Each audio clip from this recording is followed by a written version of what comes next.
Imagine कीजिए एक ऐसी सबमरीन जो समुद्र के 6 किलोमीटर नीचे पानी के उस क्रशिंग प्रेशर को झेल रही है जो किसी भी नॉर्मल इंसान की हड्डियों को कुछ ही सेकंड्स में चूर-चूर कर दे। बिल्कुल। और वो भी बिना किसी क्रैक के। राइट। या फिर एक ऐसे मैजिक ओवन के बारे में सोचिए जिसमें आप जितना फ्यूल डालते हैं जलने के बाद वो उससे कहीं ज्यादा नया फ्यूल पैदा कर देता है। Sounds like science fiction, right? हाँ, सुनने में तो बिल्कुल किसी हॉलीवुड मूवी जैसा लगता है। एग्जैक्टली। लेकिन ये फिक्शन नहीं है। आज की इस विस्तृत चर्चा यानी हमारे इस डीप डाइव में हम सर्वाइवल, इनोवेशन और लिमिट्स को पुश करने वाली ऐसी ही माइंड बेंडिंग टेक्नोलॉजीज को डिकोड करने वाले हैं। हमारा मिशन है UPSC prelims 2026 science and technology PT 365 के फाइनल पार्ट का गहराई से एनालिसिस करना। और जो भी एग्जाम की तैयारी कर रहे हैं या बस साइंस की फ्यूचर को समझना चाहते हैं, उनके लिए आज का ये डिस्कशन बहुत सारे आहा मोमेंट्स लेकर आने वाला है। बिल्कुल। और दिलचस्प बात यह है कि सोर्स मटेरियल में मौजूद ये सारे टॉपिक्स, चाहे वो आउटर स्पेस हो, हमारे अपने शरीर का माइक्रोस्कोपिक लेवल हो या फिर डीप ओशन, ये सब एक ही थ्रेड से जुड़े हैं। बिल्कुल सही कहा। ये इंसान की उस कोशिश को दिखाते हैं जहां हम सिर्फ नेचर को ऑब्जर्व नहीं कर रहे हैं बल्कि उसके सबसे एक्सट्रीम एनवायरनमेंट्स को अपने फेवर में हैक कर रहे हैं। तो चलिए इस हैकिंग की शुरुआत करते हैं हमारे सबसे पुराने ऑब्जेक्शन से, स्पेस टेक्नोलॉजी। चांद पर चंद्रयान 3 का लूनर साउथ पोल के पास शिव शक्ति पॉइंट पर लैंड करना एक हिस्टोरिक मोमेंट था। हाँ, एक बहुत बड़ा अचीवमेंट था वो। राइट। लेकिन सोर्सेस पढ़ते हुए मेरा ध्यान एक स्पेसिफिक पेलोड पर अटक गया, चास्ते, यानी चंद्रा सरफेस थर्मोफिजिकल एक्सपेरिमेंट। बहुत ही इंटरेस्टिंग पेलोड है ये। मतलब मैंने पढ़ा कि इसने पहली बार लूना सॉइल को पेनिट्रेट करके एक थर्मल प्रोब डिप्लॉय किया। लेकिन मुझे ये समझ नहीं आ रहा कि चांद की मिट्टी का टेम्परेचर नापना इतना बड़ा गेम चेंजर क्यों माना जा रहा है? ये बहुत ही लॉजिकल सवाल है। देखिए, साउथ पोल को इसलिए चुना गया क्योंकि वहां के कुछ क्रेटर्स में सूरज की रोशनी कभी पहुंचती ही नहीं है। अच्छा, मतलब परमानेंट शैडो। एग्जैक्टली। वहां हमेशा परमानेंट शैडो रहती है, जिसका सीधा मतलब है कि वहां पानी बर्फ के फॉर्म में ट्रैप्ड हो सकता है। अब चास्टे का काम सिर्फ सतह का टेम्परेचर लेना नहीं था। ओके, तो उसने और क्या किया? उसने सॉइल के अंदर करीब 10 सेंटीमीटर तक जाकर जो थर्मल प्रोफाइल निकाला, उसने पूरी दुनिया को चौंका दिया। Wait, really? ऐसा क्या था उस डेटा में? सतह का जो टेम्परेचर था वो करीब 50 डिग्री सेल्सियस था और सिर्फ 8 सेंटीमीटर नीचे जाने पर वो अचानक से -10 डिग्री सेल्सियस हो गया। ओह वाओ, सिर्फ 8 सेंटीमीटर में इतना बड़ा ड्रॉप? हाँ, इतना ड्रास्टिक थर्मल ग्रेडियंट ये बताता है कि लूनर सॉइल एक बेहतरीन इंसुलेटर है। मतलब अगर कल को हमें चांद पर लूनर हैबिटेट्स बनाने हैं, इंसानों को बसाना है, तो हमें पता है कि चांद की मिट्टी ही हमें एक्सट्रीम टेम्परेचर और रेडिएशन से बचा सकती है। हम लूनर सॉइल को फ्यूचर के घरों के ब्रिक्स की तरह यूज कर सकते हैं। बिल्कुल, यही इसका सबसे बड़ा टेक अवे है। Mind blowing. और अगर हम चांद से सूरज की तरफ देखें तो आदित्य L1 मिशन का डेटा भी बहुत क्रिटिकल है। ये भारत का पहला डेडिकेटेड सोलर मिशन है जिसमें VLC यानी visible emission line coronagraph payload है। हाँ, और इसकी पोजीशनिंग बहुत खास है। वही मैं कह रहा था, मुझे इसके ऑर्बिट के साइंस ने सबसे ज्यादा अट्रैक्ट किया। इसे L1 हेलो ऑर्बिट में रखा गया है। अगर मैं इसे थोड़ा विजुअलाइज करूं तो क्या L1 या लैग्रांज पॉइंट 1 स्पेस में एक तरह का कॉस्मिक पार्किंग स्पॉट है? कॉस्मिक पार्किंग स्पॉट, ये एनालॉजी काफी अच्छी है। मतलब एक ऐसी जगह है जहां धरती और सूरज की ग्रेविटी एक दूसरे को कैंसिल आउट कर देती है। वो एकदम परफेक्ट विजुअलाइजेशन है। L1 धरती से करीब 1.5 मिलियन किलोमीटर्स दूर है। इस पार्किंग स्पॉट का सबसे बड़ा एडवांटेज ये है कि स्पेसक्राफ्ट को अपनी पोजीशन मेंटेन करने के लिए बहुत कम फ्यूल खर्च करना पड़ता है। राइट, मतलब वो स्टेबल रहता है वहाँ। हाँ, और सबसे इम्पोर्टेंट बात, यहाँ से सूरज 24/7 दिखता है, कोई ग्रहण नहीं, कोई रुकावट नहीं। VLC पेलोड लगातार 16 कोरोना को मॉनिटर करता है, खासकर CME को। ये CME एग्जैक्टली क्या है? मतलब कोरोनल मास इजेक्शन, राइट? धरती पर बैठे लोगों को इससे क्या फर्क पड़ता है? CME सूरज की सतह से निकलने वाले प्लाज्मा और मैग्नेटिक फील्ड के बहुत बड़े और वायलेंट एक्सप्लोजन्स होते हैं। Like solar storms. एग्जैक्टली। अगर ये एक्सप्लोजन धरती की तरफ हो तो ये हमारे स्पेस वेदर को पूरी तरह से डिस्टर्ब कर सकता है। ये हाई एनर्जी पार्टिकल्स हमारे सैटेलाइट्स के इलेक्ट्रॉनिक्स को फ्राई कर सकते हैं। ओ, तो कम्युनिकेशन नेटवर्क्स गिर सकते हैं। बिल्कुल। और यहाँ तक कि धरती के पावर ग्रिड्स को भी फेल कर सकते हैं। आदित्य L1 हमें इन CMEs की अर्ली वार्निंग देता है ताकि हम अपने सैटेलाइट्स को सेफ मोड में डाल सकें। मतलब बेसिकली ये स्पेस का वेदर फोरकास्टिंग सिस्टम है। Make sense. अब स्पेस में मशीन्स भेजने से एक कदम आगे बढ़कर इंसानों को भेजने की बात करते हैं। गगनयान मिशन के अपडेट्स काफी डिटेल में दिए हैं। हाँ, गगनयान हमारा सबसे एम्बिशियस मिशन है। इसमें 400 किलोमीटर के LLO यानी लो अर्थ ऑर्बिट में एस्ट्रोनॉट्स को भेजना है। इसमें LVM-3 रॉकेट यूज होगा, लेकिन मैंने पढ़ा कि क्रूड मिशन से पहले एक अनक्रूड मिशन जाएगा जिसमें व्योमित्रा होगी। करेक्ट, अनक्रूड टेस्ट फ्लाइट्स बहुत जरूरी हैं। मुझे थोड़ा इसके पीछे का रैशनल समझना है। मतलब हम सीधे ह्यूमंस को क्यों नहीं भेज सकते? स्पेस बहुत ही अनफॉरगिविंग एनवायरनमेंट है। 400 किलोमीटर के LLO में इंसान को जिंदा रखना सिर्फ उसे रॉकेट में बिठाकर ऊपर भेजने से कहीं ज्यादा कॉम्प्लेक्स है। राइट, ऑक्सीजन और सब कुछ मैनेज करना होगा। हाँ, आपको केबिन का pressure, oxygen level, carbon dioxide removal और थर्मल रेगुलेशन एकदम परफेक्ट रखना होता है। व्योममित्रा कोई डमी नहीं है, वो एक AI पावर्ड जिनॉइड है। मतलब एक फीमेल रोबोट जो एक्चुअली चीजें टेस्ट करेगी। बिल्कुल, वो एक एक्टिव सेंसर सिस्टम है।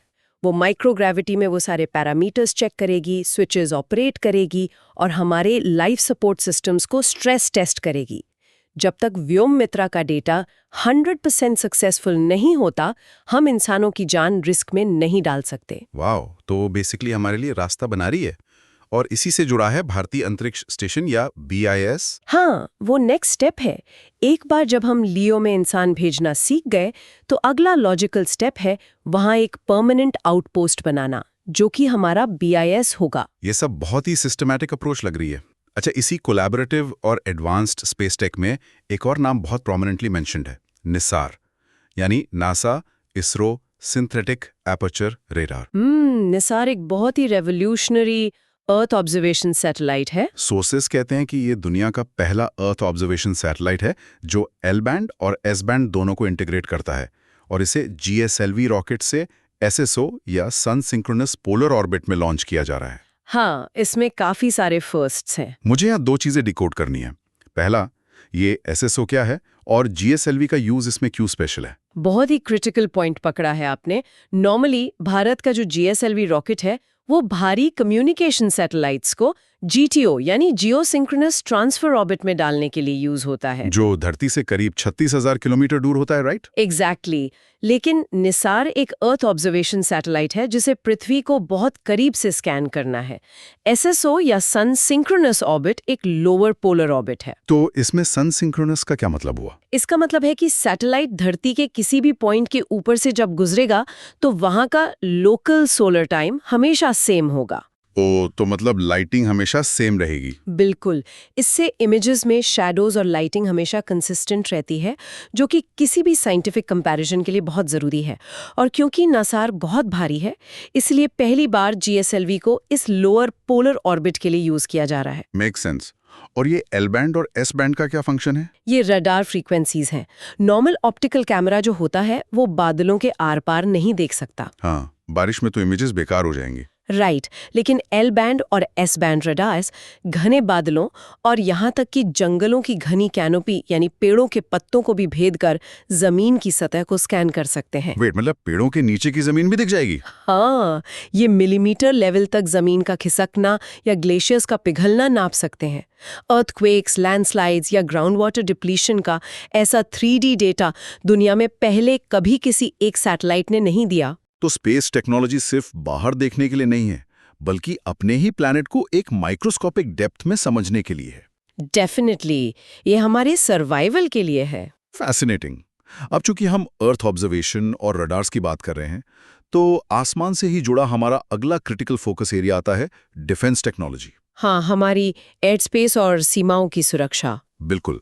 सोर्स मटेरियल में एयर डिफेंस पर काफी जोर है, खासकर S-400 ट्रियम्फ, जिसे सुदर्शन चक्र कहा जा रहा है, और पूरी तरह स्वदेशी आकाश तीर सिस्टम पर।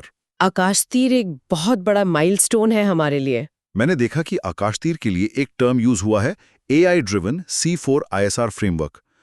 मैं चाहूंगा कि इस C4 ISR जार्गन को थोड़ा सिंप्लीफाई किया जाए हमारे सुनने वालों के लिए। श्योर। C4 ISR का फुल फॉर्म है command, control, communications, computers, intelligence, surveillance and reconnaissance. बाप रे, सुनने में ये बहुत भारी लगता है। लगता है ना, लेकिन इसे एक ह्यूमन बॉडी के सेंट्रल नर्वस सिस्टम की तरह समझिए। मान लीजिए बॉर्डर पर हमारे अलग अलग रडार्स हैं। ओके। एक रडार ने एक दुश्मन का ड्रोन देखा, दूसरे ने एक फाइटर जेट देखा। पहले ये सारा डेटा मैन्युअली प्रोसेस होता था, जिसमें टाइम लगता था। आकाश तीर इस पूरे नेटवर्क का एक डिजिटल ब्रेन है। मतलब ये सब कुछ एक जगह कनेक्ट कर देता है। एग्जैक्टली। ये एआई का यूज करके रियल टाइम में सारे रडार्स का डेटा एक स्क्रीन पर लाता है, थ्रेट का लेवल असेस करता है और ऑटोमेटिकली सजेस्ट करता है कि हमारे कौन से मिसाइल लॉन्चर से किस टारगेट को हिट करना सबसे एफिशिएंट होगा। वाओ, मतलब ये डिफेंस को रिएक्टिव से प्रोएक्टिव बनाता है। बिल्कुल। इंसानी कैलकुलेशन का जो डीले था वो एआई ने खत्म कर दिया। ये तो गेम चेंजिंग है।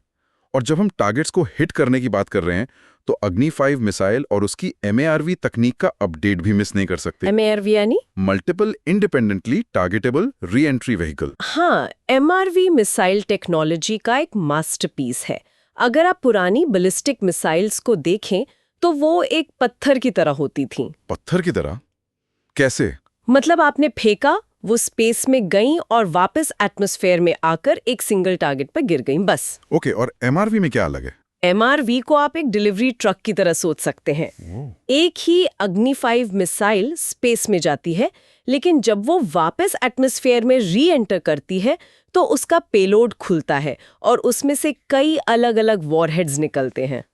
एक मिसाइल से कई सारे अटैक्स। हाँ, और ये वॉरहेड्स अलग अलग लोकेशंस को इंडिपेंडेंटली हिट कर सकते हैं।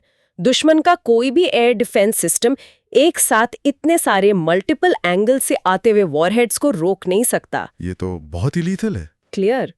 तो ये बैलिस्टिक का मैकेनिज्म हुआ जो एक पैराबोलिक पाथ फॉलो करता है। लेकिन क्रूज मिसाइल्स इससे अलग कैसे होती हैं? क्रूज मिसाइल्स स्पेस में नहीं जाती, वो जेट इंजन से चलती हैं, धरती के बहुत करीब यानी लो एल्टीट्यूड पर उड़ती हैं। लाइक एक फाइटर जेट। बिल्कुल, एक फाइटर जेट की तरह। और वो रडार से बचने के लिए रास्तों को नेविगेट भी कर सकती हैं। और जेट इंजन्स की बात निकली है तो DRDO के एक्टिव कूल स्क्रैमजेट कंबस्टर का टेस्ट भी एक बड़ी खबर है। हाँ, स्क्रैमजेट तो फ्यूचर है। यहाँ मुझे एक एनोलॉजी समझनी है। मैंने कहीं पढ़ा था कि रॉकेट अपना सारा फ्यूल और ऑक्सीजन यानी ऑक्सीडाइजर साथ लेकर चलता है, इसलिए वो बहुत भारी होता है। करेक्ट। लेकिन रैमजेट और स्क्रैमजेट एटमॉस्फेयर से ही हवा लेते हैं। तो अगर मैं इसे ऐसे सोचूं कि क्या रैमजेट ऐसा है जैसे कोई दौड़ रहा हो लेकिन सांस लेने के लिए उसे अपनी स्पीड धीमी करनी पड़े? सही जा रहे हैं आप। और स्क्रैमजेट ऐसा है जैसे कोई इंसान फुल स्पीड स्प्रिंट लगा रहा हो और उसी स्पीड में आराम से सांस भी ले पा रहा हो। ये एनोलॉजी काफी सटीक है। इसे थोड़ा और टेक्निकली समझते हैं। इंजन्स में फ्यूल को जलाने के लिए ऑक्सीजन चाहिए। राइट। रैमजेट इंजन में जब हवा सुपरसोनिक स्पीड यानी आवाज से तेज गति से अंदर आती है तो डिजाइन के जरिए उस हवा को सबसोनिक स्पीड तक धीमा करना पड़ता है, तब जाके कंबशन होता है। अच्छा, मतलब अंदर हवा को स्लो करना पड़ता है। हाँ, लेकिन स्क्रैमजेट, जिसका फुल फॉर्म ही है सुपरसोनिक कंबस्टिंग रैमजेट, इसमें हवा सुपरसोनिक स्पीड से ही अंदर आती है और इंजन के अंदर भी हवा सुपरसोनिक ही रहती है और फ्यूल भी उसी स्पीड पर जलता है। वेट एक सेकंड, सुपरसोनिक स्पीड पर हवा में फ्यूल जलाना, ये तो ऐसा हुआ ना कि एक भयंकर तूफान चल रहा है और आप उसमें माचिस जलाने की कोशिश कर रहे हैं। एग्जैक्टली। तूफान में माचिस जलाना, यही वो इंजीनियरिंग चैलेंज है जिसे DRDO मास्टर कर रहा है। और इसमें एक्टिव कूल्ड का क्या मतलब हुआ? एक्टिव कूल्ड का मतलब है कि उस एक्सट्रीम फ्रिक्शन और कंबशन से इंजन पिघल ना जाए, इसके लिए फ्यूल को ही इंजन की दीवारों के चारों तरफ सर्कुलेट किया जाता है ताकि इंजन ठंडा रहे। ओह, तो फ्यूल ही कूलेंट का काम कर रहा है। ये बहुत ही नेक्स्ट लेवल थर्मोडायनेमिक्स है। बिल्कुल। और एरोस्पेस इंजीनियरिंग का एक और बड़ा माइलस्टोन है AMCA यानी एडवांस्ड मीडियम कॉम्बैट एयरक्राफ्ट। हाँ, ये हमारा 5th जनरेशन फाइटर जेट है ना? करेक्ट। और इसके इंजन्स के लिए फ्रांस की साफ्रैन कंपनी के साथ टाई अप का जिक्र है सोर्सेज में। ये 5th जनरेशन में ऐसा क्या खास होता है? 5th जनरेशन फाइटर्स की 3 खासियतें होती हैं। एडवांस्ड स्टेल्थ यानी रडार पर वो एक छोटी सी चिड़िया के आकार का दिखेगा, मतलब ऑलमोस्ट इनविजिबल। हाँ। दूसरा है सुपर क्रूज, मतलब बिना आफ्टरबर्नर के सुपरसोनिक उड़ान भरना। और तीसरा है एडवांस्ड डेटा फ्यूजन।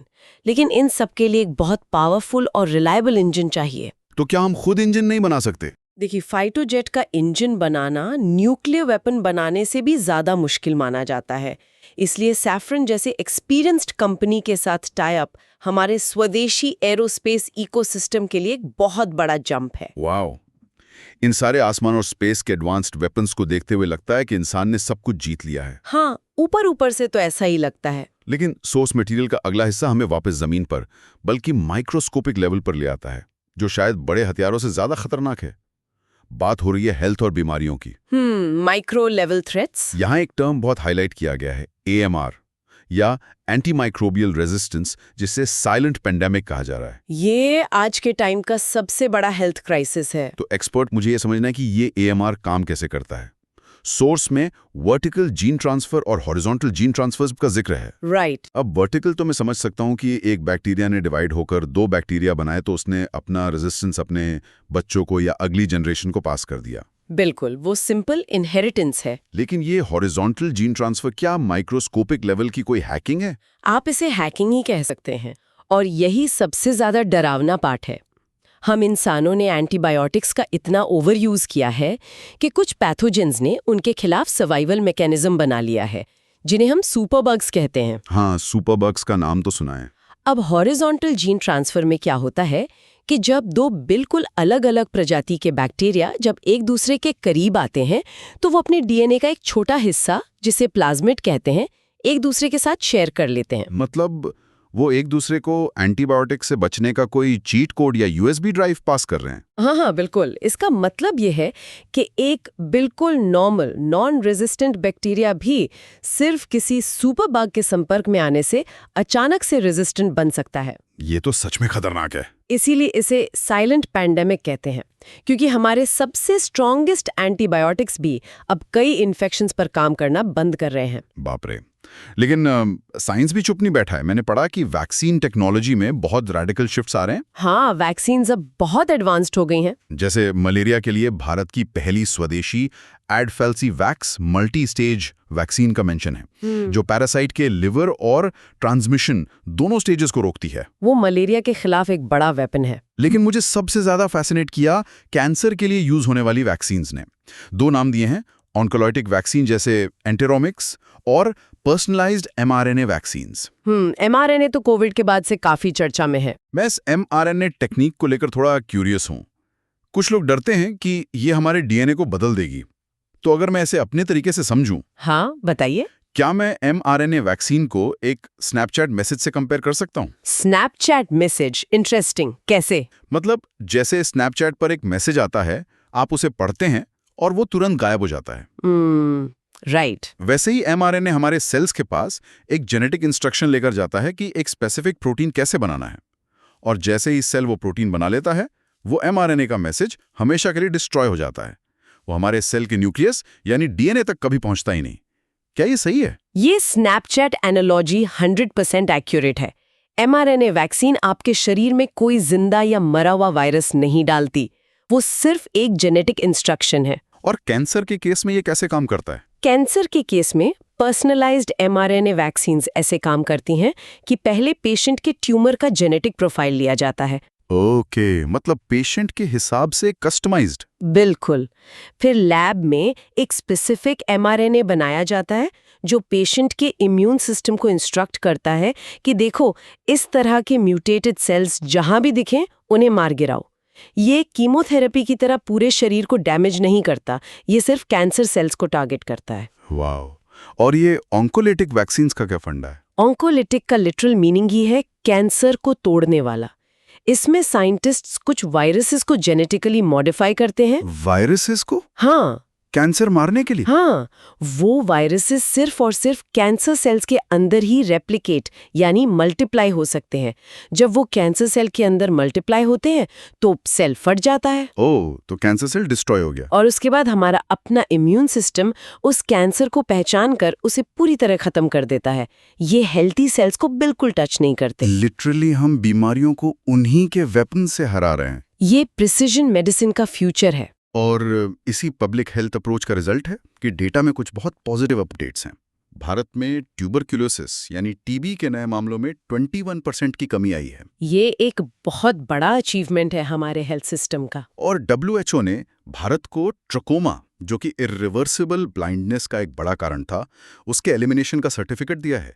और एमपॉक्स अब ग्लोबल हेल्थ इमरजेंसी से बाहर आ गया है। हाँ, पब्लिक हेल्थ डोमेन में ये अच्छी खबरें हैं। अब एक बड़ा सवाल, हम स्पेस में एस्ट्रोनॉट्स भेज रहे हैं, AI ड्रिवन डिफेंस सिस्टम चला रहे हैं, हेल्थ केयर के इतने एडवांस्ड ग्रिड्स बना रहे हैं। इन सब को चलाने के लिए जो चीज चाहिए वो है अथाह और अनइंटरप्टेड एनर्जी। राइट, एनर्जी के बिना कुछ पॉसिबल नहीं है। और यहीं से हम पहुंचते हैं ऑल्टरनेटिव एनर्जी की तरफ। सोर्स मटेरियल न्यूक्लियर पावर पर बहुत फोकस्ड है, खासकर न्यूक्लियर फ्यूजन और ITR टोकामाक प्रोजेक्ट पर, जो फ्रांस में चल रहा है। एनर्जी फ्यूचर का सबसे बड़ा बॉटलनेक है।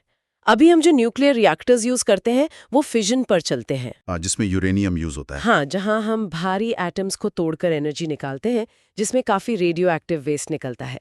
लेकिन ITR न्यूक्लियर फ्यूजन पर काम कर रहा है। फ्यूजन मतलब जो सूरज में होता है? एग्जैक्टली। फ्यूजन वही प्रोसेस है जिससे सूरज और तारे अपनी एनर्जी बनाते हैं। इसमें दो हल्के एटम्स जैसे हाइड्रोजन के आइसोटोप्स को एक्सट्रीम टेम्परेचर और प्रेशर पर जोड़ा जाता है। इसमें एनर्जी भी बहुत ज्यादा निकलती है और कोई long term radioactive waste भी नहीं होता। और इसमें भारत का जो कंट्रीब्यूशन है, क्रायोस्टैट, मैंने पढ़ा कि ये पूरी दुनिया का सबसे बड़ा हाई वैक्यूम रेफ्रिजरेशन सिस्टम है। बिल्कुल। ITR एक टोकामाक डिजाइन है। फ्यूजन के लिए आपको अंदर का टेम्परेचर 150 मिलियन डिग्री सेल्सियस करना पड़ता है। Wait, 150 million? ये तो सूरज के कोर से भी 10 गुना ज्यादा गर्म है। हाँ, अब इस सुपर हॉट प्लाज्मा को किसी भी मटेरियल के बर्तन में नहीं रख सकते, वो तुरंत पिघल जाएगा। इसलिए इसे पावरफुल मैग्नेटिक फील्ड्स के जरिए हवा में सस्पेंड रखा जाता है। ओके, और क्रायोस्टैट का क्या काम है फिर? इन मैग्नेट्स को काम करने के लिए एक्सट्रीमली ठंडे टेम्परेचर लगभग -269 डिग्री सेल्सियस पर रखना पड़ता है। भारत का बनाया हुआ क्रायोस्टैट एक तरह का जायंट थर्मस फ्लास्क है, जो इस भयंकर गर्मी और कड़ाके की ठंड के बीच का बैरियर है। सूरज की आग और स्पेस की ठंड दोनों एक ही मशीन में। अनबिलीवेबल। ये ह्यूमन इंजीनियरिंग का पीक है। और अगर हम अपने स्वदेशी न्यूक्लियर प्रोग्राम की बात करें तो तमिलनाडु के कलपक्कम में 500 MWE का फास्ट ब्रीडर रिएक्टर यानी FBR शुरू होने वाला है। इस रिएक्टर के नाम में ब्रीडर वर्ड है। मैं इसे एक डेली लाइफ के कॉन्सेप्ट से समझना चाहता हूँ। हाँ, बताइए। अगर मैं इस फास्ट ब्रीडर रिएक्टर को एक जादुई चूल्हे एक मैजिक ओवन की तरह देखूं, मैजिक ओवन, ओके। तो क्या ये ऐसा है कि आपने इसमें 1 किलो लकड़ी डाली, इसने उस लकड़ी को जलाकर आपको हीट दी, लेकिन जब आप बाद में ओवन खोलते हैं तो राख की जगह आपको 1.2 किलो नया और भी बेहतर कोयला मिलता है, जिसे आप फिर से जला सकते हैं? हाँ, ये मैजिक ओवन वाली एनालॉजी बिल्कुल स्पॉट ऑन है। नॉर्मल रिएक्टर्स में फ्यूल जलकर वेस्ट बन जाता है। FBR के कोर में हम प्लूटोनियम और यूरेनियम का मिक्स्ड ऑक्साइड फ्यूल यानी मॉक्स यूज करते हैं। Okay, मॉक्स fuel. लेकिन इसके चारों तरफ यूरेनियम 238 का एक ब्लैंकेट लगा होता है। यूरेनियम 238 खुद बहुत अच्छे से नहीं जलता। तो फिर उसे क्यों लगाते हैं? यही तो ट्रिक है। जब कोर में रिएक्शन होता है तो वहां से निकलने वाले तेज न्यूट्रॉन्स इस U238 के ब्लैंकेट से टकराते हैं और उसे प्लूटोनियम 239 में ट्रांसम्यूट कर देते हैं, यानी बदल देते हैं। ओह, और प्लूटोनियम तो फ्यूल है? बिल्कुल, प्लूटोनियम 239 एक शानदार न्यूक्लियर फ्यूल है। मतलब आप बिजली भी बना रहे हैं और साथ ही साथ फ्यूचर के लिए अपने डाले गए फ्यूल से ज्यादा नया फ्यूल पैदा कर रहे हैं। Hence the name breeder. Mind blowing. और सोर्स के हिसाब से ये FBR भारत के 3 स्टेज न्यूक्लियर प्रोग्राम का सेकंड स्टेज है, जो बहुत क्रिटिकल है क्योंकि इसके बाद ही हम थोरियम का इस्तेमाल कर पाएंगे। हाँ, और थोरियम हमारे पास दुनिया में सबसे ज्यादा है। और थोरियम की बात आई है तो चीन के थोरियम मोल्टन सॉल्ट रिएक्टर या KMSR का अपडेट भी बहुत इंटरेस्टिंग है। इसमें मुझे इसकी पैसिव सेफ्टी फीचर ने हैरान कर दिया। TMSR एक 4th जनरेशन का न्यूक्लियर रिएक्टर है। इसमें सबसे बड़ा बदलाव ये है कि कूलेंट के तौर पर पानी की जगह पिघले हुए नमक यानी मोल्टन सॉल्ट का यूज होता है। पानी में क्या प्रॉब्लम है? पानी के साथ दिक्कत यह है कि हाई टेम्परेचर पर वो भाप बनता है, प्रेशर क्रिएट करता है, जिससे एक्सप्लोजन का खतरा रहता है। मोल्टन सॉल्ट बहुत हाई टेम्परेचर पर भी लिक्विड रहता है और बहुत कम प्रेशर क्रिएट करता है। लेकिन अगर पावर कट हो जाए या कूलिंग सिस्टम फेल हो जाए, जैसे फुकुशिमा में हुआ था, हाँ, तो क्या मेल्ट डाउन नहीं होगा? यहीं आती है इसकी पैसिव सेफ्टी। इस रिएक्टर के बेस में एक सॉल्ट प्लग होता है, यानी नमक का बना हुआ एक वाल्व जिसे लगातार एक्टिव कूलिंग से जमा कर रखा जाता है। मतलब उसे फ्रीज करके रखते हैं। हाँ, अगर कभी बिजली कट जाए या सिस्टम फेल हो जाए तो कूलिंग बंद हो जाएगी। कूलिंग बंद होते ही वो सॉल्ट प्लग खुद ब खुद पिघल जाएगा। ओके, और फिर क्या होगा? जैसे ही प्लग पिघलेगा, ग्रेविटी की वजह से रिएक्टर का सारा लिक्विड फ्यूल और कूलेंट नीचे अंडरग्राउंड बने हुए सेफ ड्रेन टैंक्स में बह जाएगा। कोर खाली हो जाएगा और रिएक्शन अपने आप रुक जाएगा। वाओ, इसके लिए किसी इंसान या कंप्यूटर को बटन दबाने की जरूरत ही नहीं है। बिल्कुल नहीं, डिजाइन बाय डिफॉल्ट सेफ है। That is brilliant. तो यार, हमने स्पेस की ऊंचाइयां देख ली, एयर डिफेंस देख लिया, बॉडी के माइक्रोस्कोपिक सेल्स और एटम्स को भी देख लिया। हाँ, एक पूरा स्पेक्ट्रम कवर हो गया है। लेकिन अब आखिर में हमारी पृथ्वी की वो जगह जो शायद स्पेस से भी कम एक्सप्लोर की गई है, डीप ओशन मिशन और मत्स्या 6000 सबमरीन। डीप ओशन सच में हमारे लिए एक एलियन वर्ल्ड की तरह है। ये 4th जनरेशन सबमर्सिबल व्हीकल है जो 6000 मीटर मतलब 6 किलोमीटर नीचे जाएगा। नॉर्मल कंडीशन में 12 घंटे का इंड्योरेंस और इमरजेंसी में 96 घंटे। ये बहुत हैवी इंजीनियरिंग है। अब यहाँ पे मैं थोड़ा क्रिटिकल होना चाहता हूँ। हम इतनी मेहनत स्पेस में जाने के लिए कर रहे हैं जहाँ हमें सैटेलाइट्स, कम्युनिकेशन और फ्यूचर कॉलोनीज का क्लियर फायदा दिखता है। समुंदर में 6000 मीटर नीचे जाने में इतनी एनर्जी और पैसा लगाने का क्या पॉइंट है? ये एक बहुत ही वैलिड सवाल है। क्या ये सिर्फ समंदर के नीचे पड़े उन पॉलीमेटालिक नोड्यूल्स को माइन करने के लिए है जिनमें कोबाल्ट और निकल होता है? आपका ये पुशबैक बहुत जायज है। हाँ, पॉलीमेटालिक नोड्यूल्स एक बहुत बड़ा इकोनॉमिक रीजन है। फ्यूचर की इलेक्ट्रिक व्हीकल बैटरीज और ऑल्टरनेटिव एनर्जी के लिए हमें कोबाल्ट, कॉपर और निकल चाहिए, जो जमीन पर खत्म हो रहे हैं। तो मतलब सिर्फ रिसोर्सेज के लिए जा रहे हैं? नहीं, डीप ओशन मिशन सिर्फ माइनिंग के बारे में नहीं है। जरा सोचिए, समुद्र का जो हिस्सा 6000 मीटर नीचे है, वहां सूरज की रोशनी नहीं है, टेम्परेचर लगभग फ्रीजिंग है और प्रेशर इतना है जैसे आपके अंगूठे पर कई हाथियों का वजन रख दिया हो। हाँ, इंसान तो क्रश हो जाएगा। फिर भी वहां माइक्रोब्स और बायोडाइवर्सिटी सर्वाइव कर रही हैं। वो कीमोसिंथेसिस यानी बिना रोशनी के केमिकल्स से एनर्जी बनाना वो कर रहे हैं। इन एक्सट्रीमोफाइल्स को स्टडी करके हमें नए एंजाइम्स, नई दवाइयाँ और यहाँ तक कि कैंसर या सुपरबग से लड़ने के मॉलिक्यूल्स मिल सकते हैं। ओह, तो मेडिकल साइंस का भी एंगल है इसमें? बिल्कुल। इसके अलावा ओशन हमारे प्लैनेट का सबसे बड़ा हीट सिंक है। क्लाइमेट चेंज को सच में प्रिडिक्ट करने के लिए हमें डीप ओशन के थर्मल और सैलिनिटी प्रोफाइल को समझना ही होगा।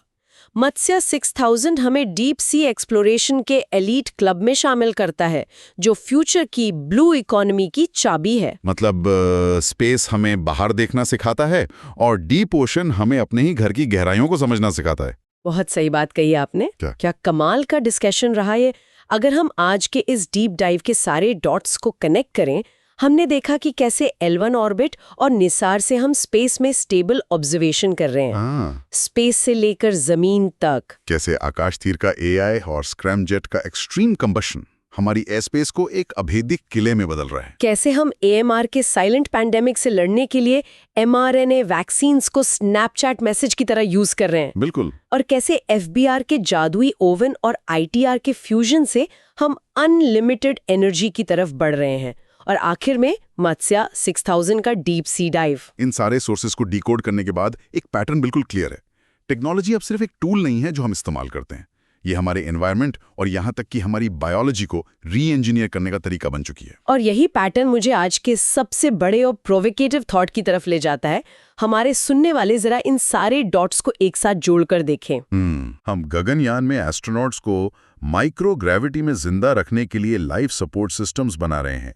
हम मत्स्या 6000 में इंसानों को 6 किलोमीटर गहरे पानी के क्रशिंग प्रेशर से बचाने के लिए टाइटेनियम स्फीयर डिजाइन कर रहे हैं। राइट। और हम mRNA वैक्सीन्स के जरिए अपने ही इम्यून सिस्टम को रीप्रोग्राम कर रहे हैं ताकि वो कैंसर को हैक कर सके। जरा सोचिए, क्या हम धीरे धीरे एक ऐसे पॉइंट की तरफ बढ़ रहे हैं जहां इंसान का बायोलॉजिकल शरीर और हमारी बनाई हुई ये एडवांस्ड मशीन्स आपस में ब्लेंड हो जाएंगी? ये बहुत ही डीप थॉट है। जब हम स्पेस के रेडिएशन और डीप ओशंस के प्रेशर को मशीन्स के जरिए अपना लेंगे और अपने ही DNA के इंस्ट्रक्शंस को लैब में बैठे बैठे रीराइट कर पाएंगे, तो आने वाले 50 या 100 सालों में इंसान होने की बायोलॉजिकल परिभाषा क्या रह जाएगी? क्या हम एक नई स्पीशीज में इवॉल्व हो रहे हैं जो खुद अपना इवोल्यूशन डिसाइड कर रही है? ये सच में सोचने वाली बात है। इस गहरे सवाल को हम एग्जाम की तैयारी करने वालों और फ्यूचरिस्ट्स के लिए यहीं छोड़ते हैं। फैक्ट्स और मैकेनिज्म्स तो क्रिटिकल हैं ही, लेकिन इस बिगर पिक्चर को समझना आपको और भी बेहतर पर्सपेक्टिव देगा। इसी तरह अपनी क्यूरियोसिटी बनाए रखिए, चीजों के पीछे के क्यों और कैसे को ढूंढते रहिए। इस विस्तृत चर्चा में हमारे साथ गहराई में उतरने के लिए बहुत बहुत धन्यवाद।